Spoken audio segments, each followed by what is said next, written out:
Hello YouTube. There's a new superhero show that's sweeping the nation. And for once, it's not DC or Marvel related. No, this show is very much its own thing. Based on Robert Kirkman's 2002 independent comic, the show I'm talking about is, of course,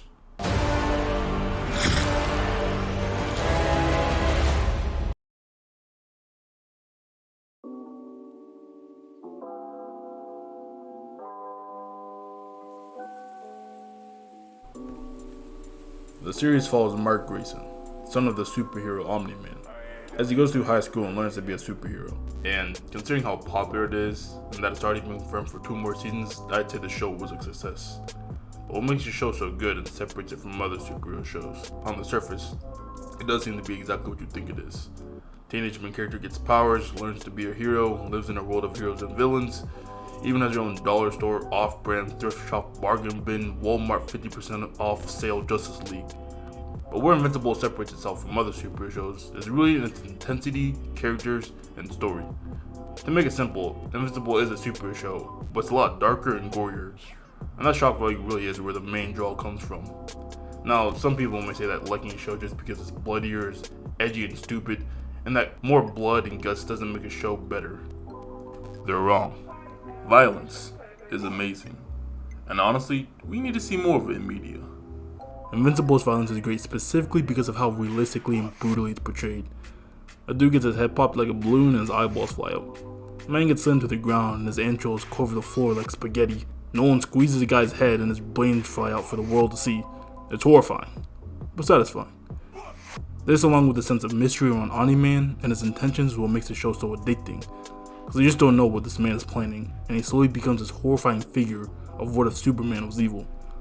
I really think Omni-Man is the main draw of the show, if I'm being honest, but that's not to say the show doesn't have other strong points. Superhero shows have to have a varied cast of characters, and I think most everyone here is colorful and unique. Robot and Cecil being on the more interesting side. We also have Rex Splode, who's a funny douchebag type. Monster Girl, who's got this interesting gimmick where every time she uses her powers, she ages backwards, which is not something I've really seen before. Also, Legal Lolly, pretty good. We got a walking gangbang. Eve's pretty cool. Amber. Mark's a solid protagonist. He's a likable dude, though it's pretty entertaining to see all the ways the show tries to physically and mentally fuck him in the ass every episode. and it's really every episode.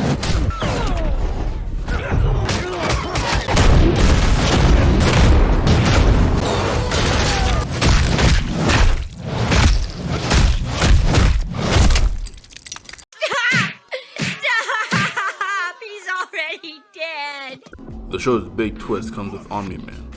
You'd think he's this show's Superman, a Kryptonian sent from another planet to help Earth as its hero. But he's a Viltrumite, which means he's more like a bastard Saiyan bent on global conquest, which doesn't end well for Mark, or this guy.